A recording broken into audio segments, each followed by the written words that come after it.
வணக்கம். இன்னைக்கு பொள்ளாச்சி ஆழியார் டேம் பக்கத்தில் வேட்டைக்காரன் புதூர் அப்படிங்கிற ஊரில் டெஸ்டிங் மோட்டார் மாட்டலன்னு வந்து இந்த போர் அவங்க போட்டு ஒரு 15 வருஷத்துக்கு மேலே ஆச்சுன்னு சொன்னாங்க.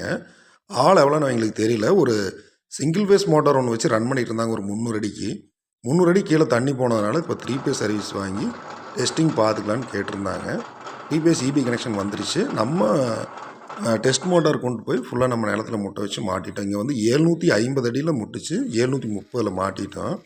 இது கொஞ்சம் ஒரு 10 அடி சேத்துக்குள்ளே போகிற மாதிரி போச்சு. நாங்கள் அப்போயே மேலே தூக்கிட்டோம். அதனால் கொஞ்சம் சேறு கலந்த தண்ணி கொஞ்சம் நேரம் வந்தது. அப்புறம் அப்படியே சரியாயிடுச்சு. 750 முட்டை வச்சு 730 மாட்டிட்டு நம்ம ஒரு கருப்போஸ் போட்டு பக்கத்தில் இருந்த தொட்டிக்கு வந்து நம்ம தண்ணி விழுகிற மாதிரி எல்லாம் ஜாயின் பண்ணி வச்சுட்டு நம்ம அங்கேருந்து கிளம்பிட்டோம். திரும்ப 2 நாள் கழித்து வந்து கழட்டலான்னு வந்தோம். நம்ம மாட்டி விட்டு போனப்போ வந்து தண்ணி மணிக்கு ஒரு 5500 லிட்டர் வர அளவு வந்துட்டு இருந்தது. கொஞ்சம் ப்ரெஷர் குறைஞ்சி மணிக்கு ஒரு 4000 லிட்டர் வர அளவு கண்டினியூஸாக வந்துட்டு இருக்குது. இல்லை தாராளமாக சப்மர்சிபிள் மோட்டர் போடலாம். இந்த போர் வந்து சக்ஸஸ் தான். நம்ம கொஞ்சம் நேரம் ஓட்டி பார்த்துட்டு மோட்டார் பம்பெல்லாம் கழட்ட ஆரம்பித்து ஃபுல்லாக கழட்டிட்டோம். ஃபைனலாக எடுத்துகிட்டு எல்லாங்கிறது கிளம்பிட்டோம். உங்கள் போர்வெல் ஏதாவது டெஸ்டிங் பண்ணணும் அப்படின்னா மேலே ஸ்க்ரீனில் எல்லோ கலரில் தெரியுற என்னுடைய நம்பருக்கு கால் பண்ணுங்கள்.